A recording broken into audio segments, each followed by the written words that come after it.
अस्सलाम वालेकुम। वालेकुम अस्सलाम। क्या नाम है आपका? ज़ैनब। ज़ैनब, क्या करती हो तुम? मेडिकल की स्टूडेंट हूँ। तुम भी मेडिकल की स्टूडेंट? यस। इतने मरीज हैं इस मुल्क में, इतने डॉक्टर बन रहे हैं। बात करो, सवाल पूछो।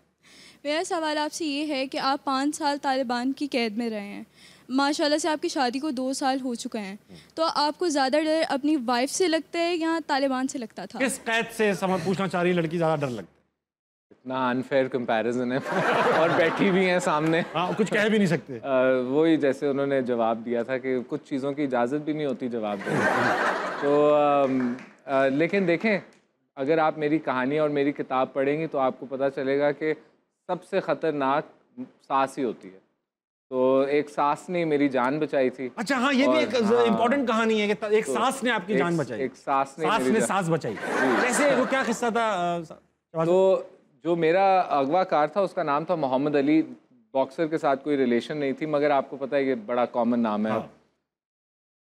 उसने जिस औरत से शादी की थी उसकी माँ का वो मोहम्मद ताहिर फारूक की बेवा थी। की बेवा। और मोहम्मद ताहिर फारूक जैसे उसामा बिन लादेन अलकायदा के लिए, मोहम्मद ताहिर फारूक उज़्बेकियों के लिए था। उसने ये ग्रुप बनाया था और वो तालिबान का अमीरुल महाजिरीन था, मतलब कि जो भी महाजिर हैं उनका अमीर। बहुत पावरफुल आदमी था, ड्रोन स्ट्राइक में मारा गया। तो उसकी बीवी ने, जब मैं टॉर्चर हो रहा था और मेरे जिस्म से गोश्त निकाल रहे थे, तो मैं बहुत बहुत ज़्यादा ब्लीड आउट कर रहा था।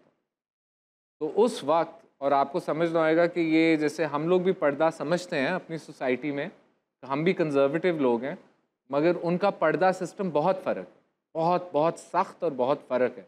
तो ये एक नामुमकिन बात है कि कभी कोई खातून मर्द के सामने आए या मर्द उसकी आवाज़ तक सुन सके, ये नामुमकिन बात है। शादी कैसे करती वो लोग? तो ये लॉटरी सिस्टम टाइप है उनका।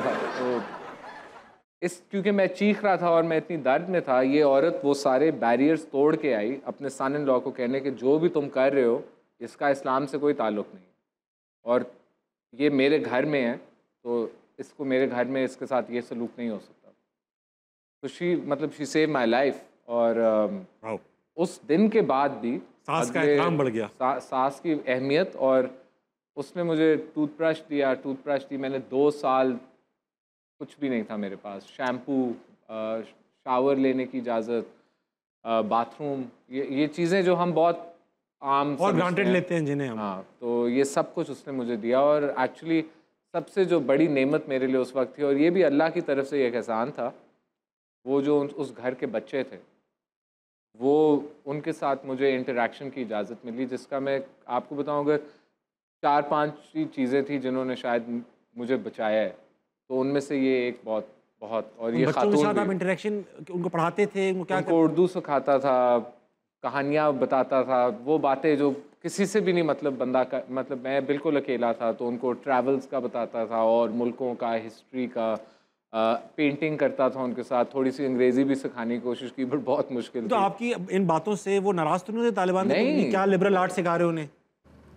नहीं, वो नहीं होते थे, क्योंकि उनको पता था कि एक्चुअली बस वही सिखा रहा है, लैंग्वेज ही सिखा रहा है। और हाँ, वो मेरी जो उनके साथ इंटरेक्शन होती थी उससे वो बहुत इरिटेट होते थे, क्योंकि मैं आखिर वक्त पे उनके साथ हेड ऑन डिबेट्स और मतलब मज़हब के ऊपर, और क्योंकि मैं कहता था मैंने तो ये कहीं भी नहीं पढ़ा जो तुम लोग बातें करते हो, तो इसके ऊपर हमारी बहुत होती थी। लेकिन मैं आपको एक सही बात बता रहा हूँ, और ये हम सबको समझनी चाहिए, कि मैं तालिबान के साथ वो बातें कर सकता था मज़हब के बारे में, दीन के बारे में, जो शायद हम सब लोग डरते हैं एक दूसरे से भी करने की। पता नहीं क्या वो समझेगा और कर लेगा।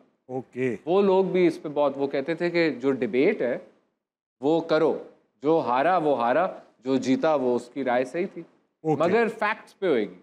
अच्छा, ये इतना था ये, लेकिन उज़्बेक्स में नहीं था? उज़्बेक्स में भी था। मैं उज़्बेकियों के साथ ही था। उनमें भी था, उनमें डिबेट कर रहे थे, डिबेट कर लेते थे, वही जीतते थे, अगर आखिर में निकाल लेते थे।